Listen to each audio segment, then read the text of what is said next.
किसी समय में जब कुछ पढ़ने का मन ना करे तो आप उसके बारे में सोचने लगें, आप उसके बारे में सर्च करने लगें, आप उसके बारे में बात करने लगें, तो आपको वो हेल्प करता है। सिर्फ अगर बच्चा अपने आप ही PYQ देखेगा, सिलेबस देखेगा, शायद ना समझ पाए। You need someone to guide him. Syllabus के आसपास ही सब चीजें घूमनी है।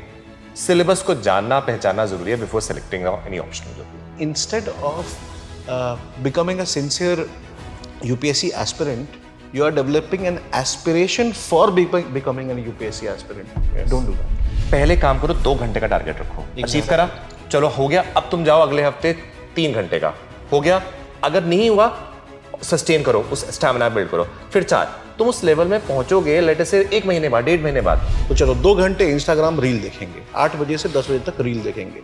फिर चलो अब क्या करेंगे, अगर आप पूरा रिवर्स शेड्यूलिंग करोगे ना, जहाँ आप टाइम वेस्ट एलोकेट कर रहे हो, फिर भी यू रियलाइज कि एटलीस्ट 3-4 आवर्स ऐसे है जहाँ पे आपको कुछ करने के लिए नहीं बचा है। कि ऑप्शनल चूज कैसे करें, कैसे वाइजली उसको चूज करें कि उससे बच्चा कॉन्फिडेंट हो कि ये ऑप्शनल मेरे लिए सही है। कई बार बच्चा क्या होता है कि कंफ्यूज हो जाता है कि मेरा जो ग्रेजुएशन चला है, मान लीजिए कि वो उनका आर्ट्स का सब्जेक्ट है, तो उन्होंने वो ऑप्शनल चूज कर लिया जो उनके ग्रेजुएशन में था, बट कहीं ना कहीं वो ऑप्शन उनको सूट नहीं कर रहा है। तो किस बेसिस पे डिसीजन लें?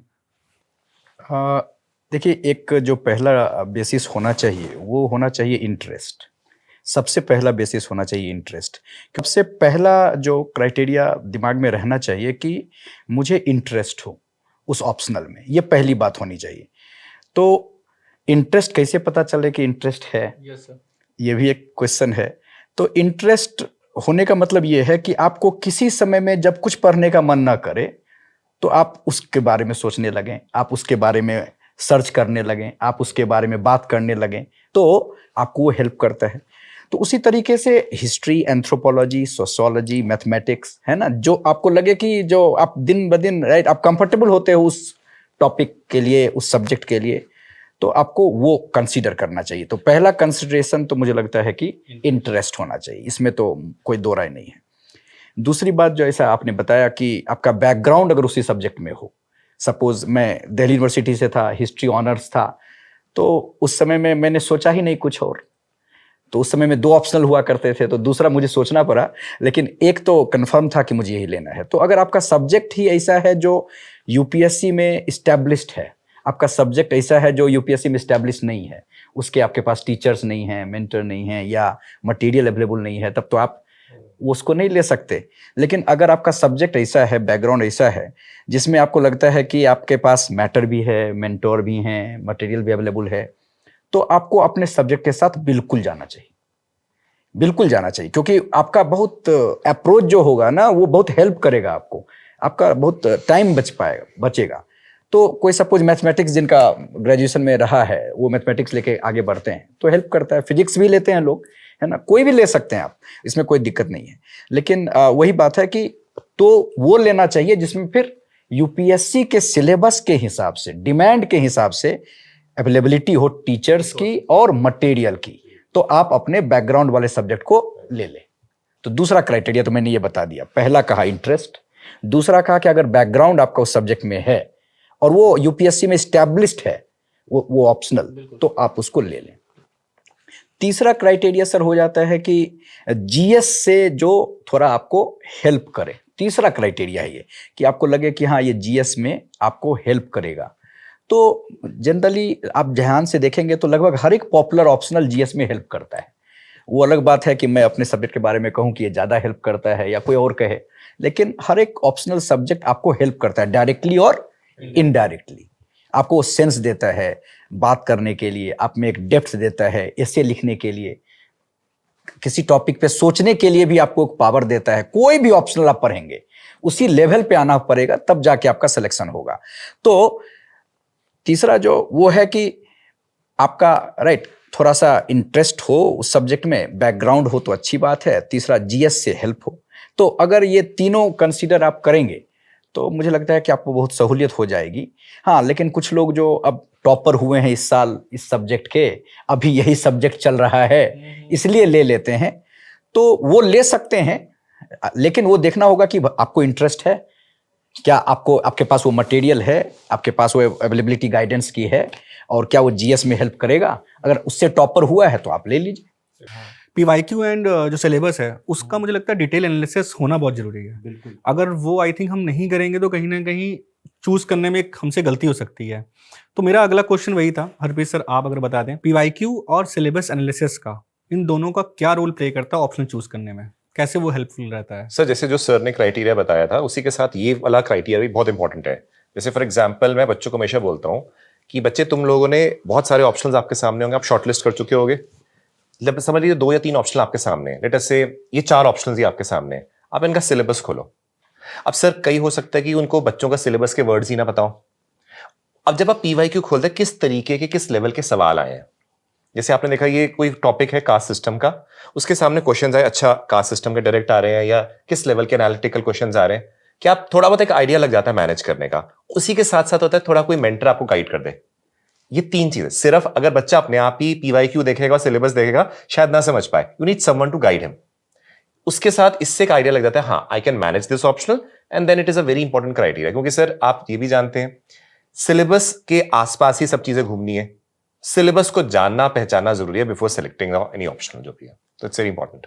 प्लानिंग एक बार कर ली, उसके बाद उस प्लान पे काम करो। So plan your work and then work your plan. बहुत सारे बच्चे क्या होते हैं कि एक महीने के बाद स्ट्रैटेजी चेंज करते हैं। You don't do that. अगर आपने कोई स्ट्रैटेजी अपने लिए प्लान किया है 1 वीक में comprehensively, then you have to sustain with it for 6-7 months as her said. फिर आपको पता चलेगा उसमें क्या कमी है। इसमें अभी क्या हो रहा है ना, एक कल्चरल शॉक जो इंडिया को लगा है कि instead of becoming a sincere UPSC aspirant, you are developing an aspiration for becoming an UPSC aspirant. Yes. Don't do that. कल मैं एक और लेक्चर ले रहा था जब एक चैनल में, तो मैंने बच्चों की चीज बताया। हम इंडियंस में ना खासकर जो तैयारी करते हैं, बच्चे बहुत सालों तक पढ़ नहीं रहे होंगे ऐसी चिल, अगले दिन टाइम टेबल बनाएंगे 14 घंटे का कि कल से मैं टाइम ये न्यू ईयर का रेजोल्यूशन होता है। सर ये ना इंडियन टेक्निक हम बोलते हैं, एक जापानीज टेक्निक होती है, वो बोलते हैं कि पहले काम करो 2 घंटे का टारगेट रखो, अचीव करा, चलो हो गया, अब तुम जाओ अगले हफ्ते 3 घंटे का, हो गया, अगर नहीं हुआ सस्टेन करो, उस स्टैमिना बिल्ड करो, फिर 4, तुम उस लेवल में पहुंचोगे लेट से 1 महीने बाद, 1.5 महीने बाद, वो सस्टेन रहेगा। वरना जो 14 घंटे का बनाता है, एक दिन पढ़ भी लिया ना, अगले दिन बोलेगा यार मेरे से नहीं होगा। एंड अगर फिर भी नहीं कर पा रहे हो तो मैंने क्लास में भी अपने स्टूडेंट्स को बताया, there is a formula called reverse scheduling. Yes, reverse scheduling में आप क्या करते हो कि अपना टाइम टेबल बनाते हो टाइम वेस्ट करने के लिए। लाइक मुझे क्या करना है लाइफ में, आप खुद रियलाइज करोगे आप पढ़ाई नहीं कर रहे हो तो क्या कर रहे हो। तो चलो 2 घंटे इंस्टाग्राम रील देखेंगे, 8 बजे से 10 बजे तक रील देखेंगे। फिर चलो अब क्या करेंगे, अगर आप पूरा रिवर्स शेड्यूलिंग करोगे ना, जहां आप टाइम वेस्ट एलोकेट कर रहे हो, फिर भी यू रियलाइज कि एटलीस्ट 3-4 आवर्स ऐसे है जहां पे आपको कुछ करने के लिए नहीं बचा है। So rather than studying 0 hours, do reverse scheduling and वो 4 आवर्स जो बच रहे हैं वहां पे पढ़ लो। तुम अपने मन का सब कुछ कर रहे हो और उसके बाद 4 घंटे जो बच रहे हो उसमें पढ़ लो। इससे फायदा क्या है कि अगर आप कंसिस्टेंटली 1 महीने तक 4 घंटे पढ़ लोगे ना, तो वो 4 से 6 और 6 से 8 हो जाएगा, because you develop interest and it becomes a habit also. जब आप ऑप्शनल चूज करते हैं तो जैसे सर लोगों ने बताया, उन्हीं वही पैरामीटर्स हैं। वो पैरामीटर जब आप किसी और से करवाते हैं exercise, you land up with the wrong decision. खुद की सोचना का वो एग्जैक्टली, क्षमता है, वो खत्म नो करना वन कहीं ना कहीं। No one can know you better than you. कि जो पीवाईक्यू है, पीवाईक्यू कैसे हेल्प करेगा ऑप्शनल के क्वेश्चंस को प्रिडिक्ट करने में और स्कोर करने में? सर देखिए हम लोग एक चीज जानते हैं कि जब यूपीएससी के एग्जामिनर्स प्रिपेयर करते हैं उनके पास अपना क्वेश्चन बैंक होता है, ठीक है, उसमें मॉडिफिकेशंस होती हैं। तो पीवाईक्यू से आपको एक पता लगता है कि यूपीएससी के जो एग्जामिनर्स, क्योंकि हो सकता है जो अभी प्रिपेयर करो अगले कुछ सालों में वही ट्रेंड चलता है, तो पीवाईक्यू से एक आइडिया लगता है कि क्या रेंज है उस पर्टिकुलर सब्जेक्ट की। जैसे कास्ट सिस्टम ले लीजिए, टॉपिक है, उसमें अब एंथ्रोपोलॉजी की बात अगर मैं करूं तो इनिशियली क्या होता है, बहुत सिंपल सवाल आ रहे थे, ठीक है। अब मैं बताता हूँ कहाँ से सवाल आ रहा है। मैं सर से, सोशियोलॉजिस्ट जो होते हैं ना, सोशियोलॉजी की टीचर, उनको बोलते हैं कि जरा ना एंथ्रो के ना कास्ट सिस्टम के क्वेश्चन बना के दे दो। तो इनकी जो होमो हायरार्कियस, जो लुई डिमॉन्ट की किताब जो उन्होंने लिखी है, वो डायरेक्टली पहले बच्चों को नहीं पढ़ाया जाता था, अब वहां से आया। तो मैंने क्या करता हूँ, बच्चों को जो पढ़ाता हूँ, सोशियोलॉजी ऑप्शनल का जो पीवाईक्यू है ना, वो भी खोल लेता हूँ थोड़ा से, ताकि बच्चे की कॉम्प्रिहेंसिव तैयारी रहे। तो मुझे पता है कि ये रहा है। तो अब जब बच्चे ट्रेन होते हैं अब, तो उनको पता है कि भाई पीवाईक्यू से आइडिया लग गया, क्योंकि एक बार पूछा था उन्होंने होमो हायरार्कियस आज से बहुत साल पहले, तो अब दोबारा रिपीट हो रहा है। सो सर पीवाईक्यू आपको एक दायरा बता देता है कि भाई इस दायरे के आसपास या इस लेवल तक इस क्वेश्चन में जा सकते हैं। जैसे अब हमारे पास, जैसे सर रेसिस पढ़ाते हैं, मैं उसका फिजिकल एस्पेक्ट भी पढ़ाता हूं कि नाक चौड़ी है पतली है, माथा चौड़ा है पतला है, होठ मोटे हैं नहीं पतले हैं, ये सारे रेसेस हैं। अब ये पूछा गया है एक बार, तो इसलिए मुझे पता है कि ये दायरा है, पूछा जा सकता है। और उसी पे क्या होता है, अगली बार जो सवाल आए कुछ ऐड करके कुछ मॉडिफाई करके पूछ लेंगे। So I know the range. PYQ आप ये सोचिए कि अगर आप सब लोग भी अग्री करेंगे, जैसे अगर सोशियोलॉजी या हिस्ट्री 500 नंबर का है, तो अगर आपने PYQs को सारे सॉल्व करे हैं, पढ़े हैं, तो आप कम से कम 250 से 300 मार्क्स के ऐसा होगा कि उसके आसपास ही डायरेक्टली वैसे घूमेंगे। कुछ और चीजें नए क्वेश्चन आ सकते हैं, बट दायरा वही रहता है। सो बेसिकली सर ऐसे बोल सकते हैं क्या कि PYQ के बेसिस पे हम एक थीम क्रिएट कर सकते हैं एंड उस पे ब्रॉडर टॉपिक्स को कैटेगराइज कर सकते हैं, उन ब्रॉडर टॉपिक्स पे ही हम रिपीटेशन में उसको हम पढ़ सकते हैं, सो दैट कि उसी में हम थोड़ा कॉन्फिडेंट हो एंड अगर उससे रिलेटेड क्वेश्चंस आए तो हम उस पर सॉल्व कर सकें। यस सर, वही थीम कंटिन्यू रहती है थोड़ी सी। इस वजह से अगर आप वो अगर कमांड है तो you will do really well in the optional. Yeah, it is guiding light and you can also look at the pattern that way. I mean, जैसे उन्होंने बोला कि अब पेपर थोड़ा कॉम्प्लेक्स हो रहा है कास्ट पे क्वेश्चन, तो आप पिछले 2-3 साल का PYQ एनालाइज कर रहे हो, Yes. तो आपको पैटर्न भी पता चलेगा कि कंटेम्प्रेरी किस इश्यूज में इंटरेस्टेड है UPSC, तो वो टॉपिक्स को फिर थोड़ा ब्रश अप कर सकते हो। तो it acts like guiding light. Yes sir आज मैं ना एक चीज़ को बहुत हाईलाइट कर रहा हूँ बार बार कि ऑप्शनल 500 मार्क्स का है और उसको लाइटली लेते हैं, और लाइटली सिर्फ चूज करने के एस्पेक्ट में नहीं लेते हैं, लाइटली कई बार वो उसको रिवाइज करने के एस्पेक्ट में भी ले लेते हैं कि मतलब उन्होंने एक बार गो थ्रू तो कर लिया ना, उसके आंसर्स लिखे ना, उसको कभी रिवाइज किया। तो सर उसके लिए अगर किसी को एक रिवीजन पैटर्न फॉलो करना हो ऑप्शनल को लेकर, तो वो कैसे फॉलो करे? क्योंकि पूरा जो साल होता है उनका, वो उनके लिए काफ़ी हैवी लगता है उनको, क्योंकि वो प्लान वे में नहीं चलते हैं। उनको GS पढ़ना है, ऑप्शनल पढ़ना है, ऐसे पढ़ना है, उनको प्रीलिम्स की भी और CSAT की तैयारी करनी है। वो ना अलग अलग सेगमेंट से इतना फियर में आ जाते हैं, रादर उसको सॉल्व नहीं करते। तो उस चीज़ के बीच में ऑप्शनल और एक एथिक्स होता है, जो कि यहाँ पे ऑप्शनल के भी डिस्कशन हो रहा है, बट एक एथिक्स को भी वो छोड़ के चलते हैं, जो कि टोटल हमारे अच्छे खासे मार्क्स वेटेज देता है ये। तो ऑप्शनल के रिविजन पैटर्न को अगर फॉलो करना हो तो वो कैसे किया जा सकता है?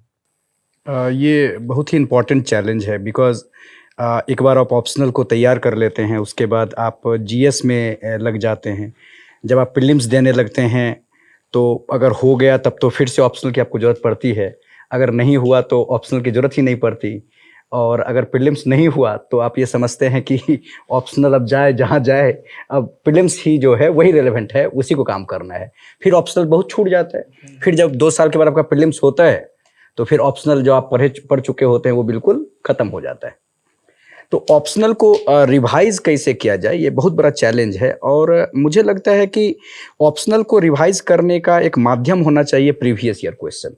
तो रिवीजन कॉन्टिन्यूसली चलना चाहिए, एक्सेप्ट जिस 2 महीने के बाद जब PT होती है, प्रीलिम्स होती है, उसको छोड़ दिया जाए, लेकिन रिवीजन लगातार चलती रहनी चाहिए। और रिवीजन होना चाहिए प्रीवियस ईयर क्वेश्चन को देखते हुए।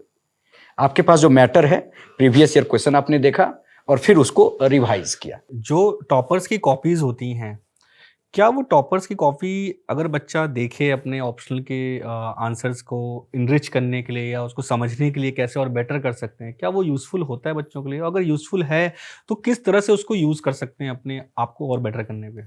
बिल्कुल बिल्कुल यूज़फुल होता है। अगर आप टॉपर्स की कॉपी देखते हैं तो आपको एक सेंस लगता है कि हाँ, इस तरीके से लिखा जाना चाहिए, पॉइंट फॉर्म में प्रेजेंट करना चाहिए। आप उनको ये भी सेंस लगता है कि वो कोई नहीं, वो उनके दिमाग में होता है कि एक आइडियल आंसर लिखेंगे, उनके दिमाग में होता है कि एक ऐसा आंसर लिखेंगे कि लोग पढ़ते ही बोलेंगे वाह, है ना, इससे बेहतर हो ही नहीं सकता। उनको लगता है, ये सेंस जाता है कि जो टॉपर थे वो भी इसी तरीके का आंसर लिखते थे जो हमारे टीचर्स बताते हैं, जो हमारे किताबों में होता है, उसी को ज़रा बेहतर तरीके से बताते थे। तो उनको एक सेंस जाता है कि हमारे पास जो अवेलेबल रिसोर्स है उसी को पढ़ के, उसी पे काम करके हम कैसे प्रेजेंटेशन पर ज़्यादा फोकस कर सकते हैं। ये सेंस उनको जाता है और यही सेंस उनको लेना चाहिए, लेकिन बहुत ज़्यादा गाइडेड नहीं होना चाहिए। मतलब एक दूसरा पक्ष भी इसका ये है कि आप ऐसा ना सोचें कि केवल आप उसी तरीके से आप जा सकते हैं। अगर आपका भी प्रेजेंटेशन बेहतर है, कोई अलग तरह का है, तो आप अपने स्ट्रेंथ पे भी जाइए। सर इसमें एक चीज़ है वैभव सर, हम लोगों को देखना चाहिए कि कई बच्चे ना एक एरर करते हैं, उनका एक स्टाइल ऑफ राइटिंग होता है और हर बच्चे का अपना स्टाइल ऑफ राइटिंग खुद होता है। अब टॉपर की कॉपी देखिए अपना स्टाइल राइटिंग छोड़कर उसको कॉपी करते हैं, वो है सबसे बड़ा प्रॉब्लम। ब्लाइंडली नहीं करना। ब्लाइंडली आप उनसे कुछ अच्छी चीजें पिक कर लो।